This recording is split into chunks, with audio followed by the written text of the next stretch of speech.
Hello everyone, welcome back to my channel your technical expert Udayan Ghosh. আজকে আমরা class 12 computer অ্যাপ্লিকেশনের networking নামে যে চ্যাপ্টারটি রয়েছে সেই নেটওয়ার্কিং চ্যাপ্টারটি থেকে আলোচনা করব। আগের ভিডিওতে আমি যতখানি নেটওয়ার্কিং বুঝিয়েছিলাম ঠিক ততখানি পর্যন্ত নেটওয়ার্কিং থেকে কি কি ধরনের কোশ্চেন আসতে পারে সেই ধরনের কোশ্চেন্স এবং তার অ্যান্সারকে নিয়ে আলোচনা করব। ঠিক আছে, তাহলে চলো শুরু করা যাক। প্রথম কোশ্চেন হচ্ছে নেটওয়ার্কিং কাকে বলে? না, দুই বা ততোধিক কম্পিউটার যখন কেবল বা বেতার ব্যবস্থার মাধ্যমে পরস্পরের সঙ্গে যুক্ত হয়ে তথ্য আদান প্রদান করে তখন কম্পিউটারগুলির সংযুক্তিকরণকে নেটওয়ার্কিং বলে। ঠিক আছে, নেটওয়ার্কিংয়ের গুরুত্ব লেখো অথবা নেটওয়ার্কিংয়ের সুবিধা লেখো। এই যে কোশ্চেনের অ্যান্সারটা দুরকমভাবে আসতে পারে, হয় নেটওয়ার্কিংয়ের গুরুত্ব লেখো এটাও আসতে পারে, বা নেটওয়ার্কিংয়ের সুবিধা লেখো এটাও আসতে পারে।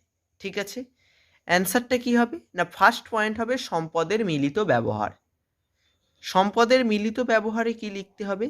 না, একই নেটওয়ার্কের সঙ্গে যুক্ত থাকলে যে কোনো ব্যবহারকারী বিভিন্ন ধরনের ইনপুট আউটপুট ও স্টোরেজ ডিভাইস যেমন scanner, camera, printer, hard disk ইত্যাদি যন্ত্রগুলি শেয়ার করতে পারে। কম্পিউটার হার্ডওয়্যার ছাড়াও নেটওয়ার্কের সঙ্গে যুক্ত যে কোনো একটি কম্পিউটার কোনো প্রয়োজনীয় সফটওয়্যার রাখলে প্রয়োজন অনুসারে নেটওয়ার্কের অন্য যে কোনো কম্পিউটারে সেটি ব্যবহার করা যায়। হচ্ছে ফাইল প্রোগ্রাম বিভিন্ন তথ্য নেটওয়ার্কের সঙ্গে যুক্ত এক কম্পিউটার থেকে অন্য কম্পিউটারে বন্টন করা যায়।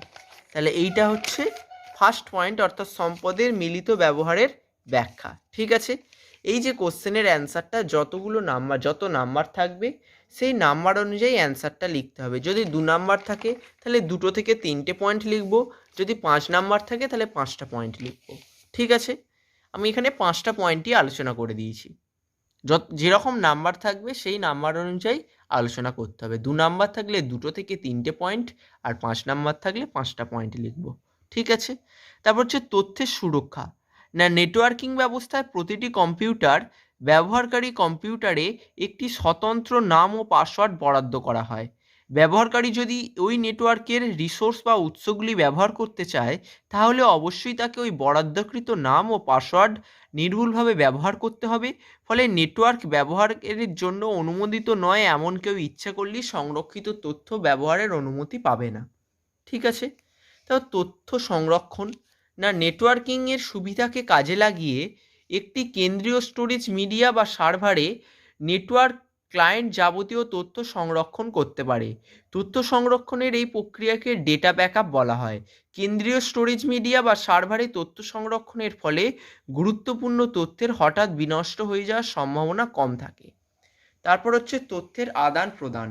তথ্য আদান প্রদানের জন্যই মূলত নেটওয়ার্কিং ব্যবস্থার প্রচলন। যেমন ইমেলের মাধ্যমে বিশ্বের যে কোনো প্রান্তে তথ্য পাঠাতে পারি নেটওয়ার্কিং ব্যবস্থার মাধ্যমে। আবার একটি কেন্দ্রীয় কম্পিউটারে বসে বিশ্বের যে কোনো প্রান্তের একাধিক অফিসের সঙ্গে নেট মিটিং বা ভিডিও কনফারেন্স করতে পারি। ঠিক আছে, নেক্সট পয়েন্ট হচ্ছে বার্তা বা মেসেজ আদান প্রদান। নেটওয়ার্কভুক্ত ক্লায়েন্ট একে অপরের সাথে ইমেলের সাহায্যে খুব সহজেই ডকুমেন্ট আদান প্রদান করতে পারে। এর ফলে কাজের গতি বৃদ্ধি পায় এবং ডকুমেন্টের নিরাপত্তাও বজায় থাকে। এই পদ্ধতিকে ইডিআই অর্থাৎ ইলেকট্রনিক ডেটা ইন্টারচেঞ্জ বলে। ঠিক আছে, এরপরে নেক্সট কোশ্চেন হচ্ছে নেটওয়ার্কিংয়ের প্রয়োগ লেখো বা নেটওয়ার্কিংয়ের ব্যবহার লেখো। কোশ্চেন দুটো এইভাবে আসতে পারে। এই কোশ্চেনটা নেটওয়ার্কিংয়ের প্রয়োগ লেখেও আসতে পারে বা নেটওয়ার্কিংয়ের ব্যবহার লেখেও আসতে পারে। কিভাবে লিখবে? না, নেটওয়ার্কিংয়ের ব্যবহারগুলি হলো ফার্স্ট পয়েন্ট ইমেলের সাহায্যে চিঠিপত্র আদান প্রদানের জন্য নেটওয়ার্কের ব্যবহার রয়েছে। ফাইল শেয়ারিং, একটি কম্পিউটার থেকে অন্য যে কোনো কম্পিউটারে ফাইল, ডকুমেন্ট, ছবি, গান ইত্যাদি পাঠানোর জন্য। কোর ব্যাংকিং সার্ভিস, বর্তমান ব্যাংক পরিষেবায় সিবিএস অর্থাৎ কোর ব্যাংকিং সার্ভিস চালু হয়েছে, এটি নেটওয়ার্কিংয়ের একটি গুরুত্বপূর্ণ অবদান। এরপর কি না, তারপর হচ্ছে ডেটা কালেকশন। নেটওয়ার্কিংয়ের আরও একটি সফল প্রয়োগ হলো ইন্টারনেট। এর সাহায্যে সারা বিশ্বের যে কোনো তথ্য আমরা সংগ্রহ করতে পারি।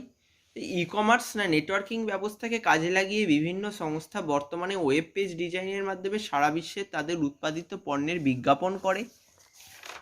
তারপরের পয়েন্ট হচ্ছে সোশ্যাল নেটওয়ার্কিংয়ের মাধ্যমে চ্যাটিং, নেট সার্ফিং এবং অতি সম্প্রতি টুইটার লিখন ইত্যাদি খুবই জনপ্রিয়।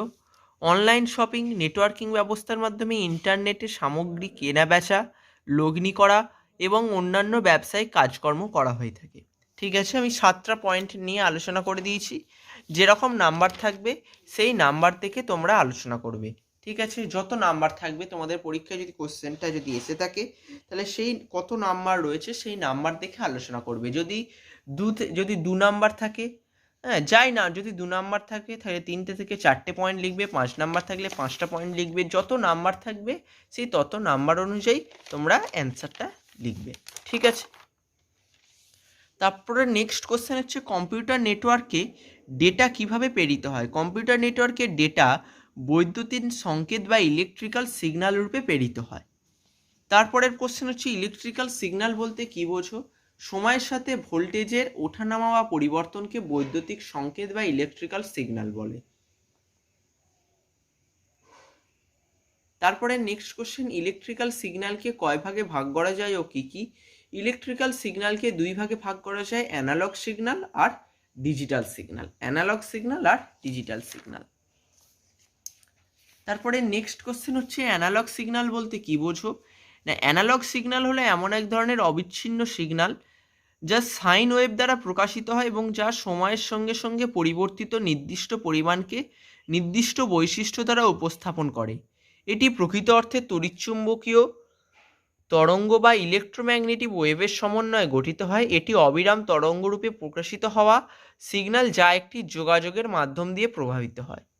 এই অ্যানালগ সিগন্যালের চিত্রটা দেখতে পাচ্ছ, এই যে প্রতি সেকেন্ডে হচ্ছে ফ্রিকোয়েন্সি দেখিয়েছে, এখানে অ্যামপ্লিটিউড দেখিয়েছে। ঠিক আছে, তাহলে এই চিত্রটা তোমরা যদি অ্যানালগ সিগন্যালের হচ্ছে সংজ্ঞা লিখে এই চিত্রটা যদি এঁকে দাও তাহলে খুবই ভালো হবে, উত্তরটা খুব ভালো হবে। ঠিক আছে, এরপরে নেক্সট কোশ্চেন অ্যানালগ সিগন্যাল কী দ্বারা গঠিত হয়। না, তড়িৎচুম্বকীয় তরঙ্গ বা ইলেকট্রোম্যাগনেটিক ওয়েভের সমন্বয়ে গঠিত হয় analogue signal. Next question analogue সিগন্যালের 3টি বৈশিষ্ট্যের নাম লেখো। অ্যানালগ সিস্টেমের 3টি বৈশিষ্ট্যের নাম লেখো। না, অ্যানালগ সিস্টেমের 3টি বৈশিষ্ট্যের নাম হলো অ্যামপ্লিটিউড, ফ্রিকোয়েন্সি বা কম্পাঙ্ক আর হচ্ছে ফেজ। ঠিক আছে, নেক্সট কোশ্চেন ডেটা কমিউনিকেশন এর মাধ্যমের অংশগুলির নাম লেখো। ডেটা কমিউনিকেশন মাধ্যমের অংশগুলির নাম হলো ডেটার উৎস অর্থাৎ ডেটা সোর্স, প্রেরক মানে হচ্ছে সেন্ডার, ট্রান্সমিশন মাধ্যম মানে হচ্ছে ট্রান্সমিশন মিডিয়া, হচ্ছে গ্রাহক হচ্ছে রিসিভার, গন্তব্য হচ্ছে ডেস্টিনেশন। ঠিক আছে, এরপরে নেক্সট কোশ্চেন হচ্ছে তড়িৎচুম্বকীয় তরঙ্গ কয়টি বৈশিষ্ট্য দিয়ে পরিমাপ করা যায় ও কী কী, অথবা অ্যানালগ সিস্টেমের বৈশিষ্ট্য লেখো।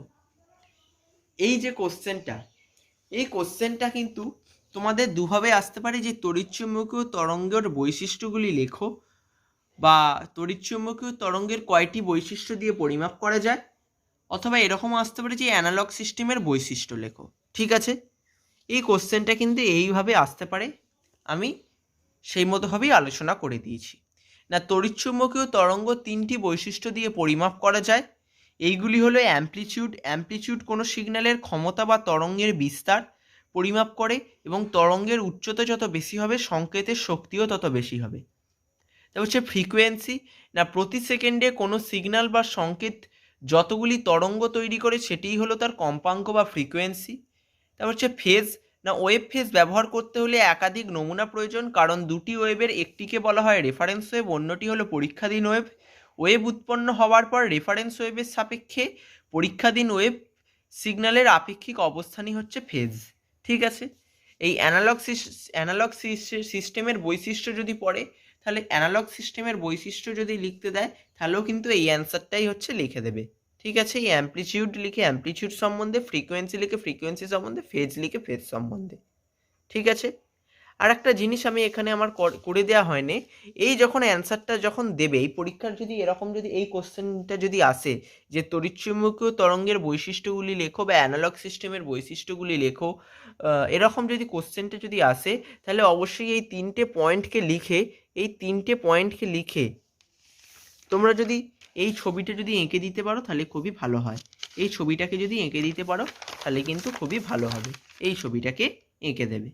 ঠিক আছে, তার সাথে সাথে এই পয়েন্টগুলোকেও আলোচনা করে দেবে। ঠিক আছে, চলো নেক্সট কোশ্চেনে চলে যাই। অ্যানালগ সিগন্যালের সুবিধা ও অসুবিধাগুলি লেখো। অ্যানালগ সিগন্যালের সুবিধা হলো ভিডিও অডিও ডেটা প্রেরণের জন্য অ্যানালগ সিগন্যাল খুবই উপযোগী। পৃথিবীর যে কোনো প্রান্ত থেকে অ্যানালগ সিগন্যালিক সিস্টেম পাওয়া যায়। আর অ্যানালগ সিগন্যালের অসুবিধা হলো বাইরে বা অন্যান্য সিগন্যালের শব্দে এই সিগন্যালকে বিশেষ প্রভাবিত করে। ঠিক আছে, নেক্সট কোশ্চেন, অ্যানালগ সিগন্যালের কাজ লেখো। না, অ্যানালগ সিগন্যালের কাজ কি? না, এটি সাধারণত ভয়েস কমিউনিকেশনের জন্য ব্যবহৃত হয়, যেমন টেলিফোনে কথা বলা। দ্বিতীয় পয়েন্ট, অ্যানালগ সিগন্যালের মাধ্যমে ছবি, সংকেত বা ভিডিও ও তথ্য প্রেরণ করা হয়। ঠিক আছে, তারপর হচ্ছে ডিজিটাল সংকেত বা ডিজিটাল সিগন্যাল বলতে কি বোঝো?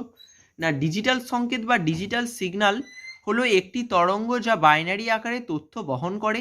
ডিজিটাল সিগন্যাল শুধুমাত্র বাইনারি দুটি অঙ্ক 1 ও 0 এর সমন্বয়ে গঠিত হয়। সমস্ত ডিজিটাল সিগন্যালই 1 ও 0 এর সমন্বিত রূপে প্রেরিত হয়। ঠিক আছে, বলে এই যে ছবিটা আমি এখানে ডিজিটাল সিগন্যালের যে ছবিটা এঁকে দিয়েছি, সেই ডিজিটাল সিগন্যালের ছবিটা এঁকে দেবে। এই ডিজিটাল সিগন্যাল কাকে বলে যদি পড়ে, তাহলে অবশ্যই পরীক্ষায় যদি আসে, তাহলে অবশ্যই ডিজিটাল সিগন্যাল কাকে বলে এই অ্যান্সারটা লিখে, ঠিক আছে, এর সাথে সাথে এই ছবিটাকে এঁকে দেবে। ঠিক আছে, তারপর ডিজিটাল সিগন্যাল কি কি অঙ্কের সমন্বয়ে গঠিত লেখো। ডিজিটাল সিগন্যাল 0 ও 1 অঙ্কের সমন্বয়ে গঠিত। ডিজিটাল সিগন্যালকে কয় ভাগে ভাগ করা যায় ও কি কি? ডিজিটাল সিগন্যালকে দুই ভাগে ভাগ করা যায়, কারেন্ট স্টেট এনকোডিং আর state transition encoding. Next question, current state encoding এর ক্ষেত্রে কিভাবে ডিজিটাল সিগন্যালের মান নির্ধারণ করা হয়? কারেন্ট স্টেট এনকোডিং এর ক্ষেত্রে প্রতি মুহূর্তে ভোল্টেজের প্রবাহ দেখে নির্ধারণ করা হয় সেটি 1 হবে না 0 হবে। যেমন 0 ভোল্ট হলে ধরা যেতে পারে এটি বাইনারির 0 এবং 15 ভোল্ট দিয়ে বোঝানো হয় এটি বাইনারির 1। ঠিক আছে, নেক্সট কোশ্চেন হচ্ছে স্টেট ট্রানজিশন এনকোডিং এর ক্ষেত্রে কিভাবে ডিজিটাল সিগন্যালের মান নির্ধারণ করা হয়? স্টেট ট্রানজিশন এনকোডিং এর ক্ষেত্রে উচ্চ ভোল্টেজ থেকে নিম্নগামী হওয়ার সময়কে যদি 0 ধরা হয়, তবে নিম্ন ভোল্টেজ থেকে উচ্চ ভোল্টেজের ওঠার সময়কে ধরা যেতে পারে বাইনারি এর 1। ঠিক আছে, মডিউলেশন বা এনকোডিং বলতে কি বোঝো? ডিজিটাল সিগন্যাল যখন ডেটা ট্রান্সমিট করার কাজে ব্যবহৃত হয় তখন তাকে বলা হয়ে থাকে মডিউলেশন বা এনকোডিং। উদাহরণস্বরূপ বলা যেতে পারে একটি মোডেম সিগন্যালকে ডিজিটাল অবস্থা থেকে অ্যানালগ অবস্থায় মডিউলেশন বা রূপান্তর করে। তাহলে একটি মোডেম সিগন্যালকে ডিজিটাল অবস্থা থেকে অ্যানালগ অবস্থায় মডিউলেশন বা রূপান্তর করে।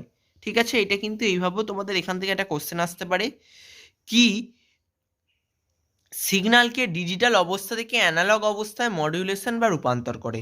তখন তোমাদের অ্যান্সারটা লিখতে হবে মোডেম সিগন্যালকে ডিজিটাল অবস্থা থেকে অ্যানালগ অবস্থায় রূপান্তর করে, অ্যানালগ অবস্থায় মডিউলেশন বা রূপান্তর করে। ঠিক আছে, নেক্সট কোশ্চেন, অ্যানালগ সিগন্যাল ও ডিজিটাল সিগন্যালের পারস্পরিক পরিবর্তন নিয়ে আলোচনা করো। না, ডিজিটাল সিগন্যাল যখন ডেটা ট্রান্সমিট করার কাজে ব্যবহৃত হয় তখন তাকে বলা হয়ে থাকে মডিউলেশন বা এনকোডিং। উদাহরণস্বরূপ বলা যায় একটি মোডেম সিগন্যালকে ডিজিটাল অবস্থা থেকে অ্যানালগ অবস্থায় মডিউলেশন বা রূপান্তর করতে পারে। ডিমডিউলেশনের মাধ্যমে পুনরায় একে অ্যানালগ থেকে ডিজিটাল অবস্থায় ফিরিয়ে আনে। অধিকাংশ ওয়ানই অ্যানালগ সিগন্যালই ব্যবহার করে। এই ওয়ান কি পরে তোমাদের আলোচনা করা হবে। ঠিক আছে, তো টেলিফোন লাইন ও মোডেমের সাহায্যে ওয়ান সিস্টেম ডিজিটাল সিগন্যাল থেকে অ্যানালগ এবং অ্যানালগ থেকে ডিজিটালে পরিবর্তন করা হয়। ঠিক আছে, এরপরে নেক্সট কোশ্চেন হচ্ছে, তাহলে এই পর্যন্ত তোমাদের আলোচনা করে দিতে হবে, এখান থেকে এই পর্যন্ত। ঠিক আছে, তারপর অ্যানালগ ও ডিজিটাল সিগন্যালের মধ্যে পার্থক্য লেখো। Analogue signal, digital signal.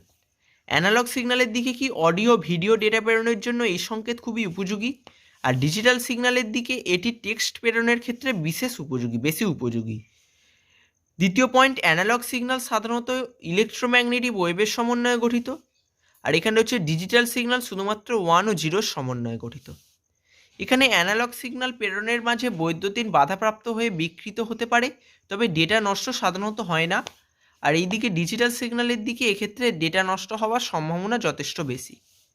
এই দিকের পয়েন্ট হচ্ছে অ্যানালগ সিগন্যাল সহজলভ্য নয় এবং যথেষ্ট দামি, আর ডিজিটাল সিগন্যাল সহজলভ্য এবং দাম যথেষ্ট কম। ঠিক আছে, ডিজিটাল সিগন্যাল বা সংকেতের কাজ লেখো। এক কম্পিউটারের সঙ্গে অন্য কম্পিউটারের যোগাযোগের জন্য ব্যবহার করা হয় ডিজিটাল সিগন্যাল বা সংকেত। ঠিক আছে, আজকে এই পর্যন্তই আলোচনা করা হবে। এরপরে নেক্সট ভিডিওতে আবার কিছুটা বুঝিয়ে নিয়ে আবার যতখানি পর্যন্ত বোঝাবো ততখানি পর্যন্ত কোশ্চেন্স এবং তার অ্যান্সারকে নিয়ে আলোচনা করব। ঠিক আছে, তাহলে এই ভিডিওটা তোমাদের যদি ভালো লেগে থাকে তাহলে অবশ্যই লাইক, শেয়ার এবং কমেন্ট করো, আর অবশ্যই সাবস্ক্রাইব করো। আর যদি কোথাও যদি কিছু যদি বুঝতে অসুবিধা হয় তাহলে অবশ্যই কমেন্ট করে জানিও, আমি অবশ্যই তার অ্যান্সার দেব। এবং যদি প্রয়োজন হয় যে ভিডিও করে বোঝানো তাহলে অবশ্যই ভিডিও করে বুঝিয়ে দেবো। ঠিক আছে, চলো, thank you very much for watching this video.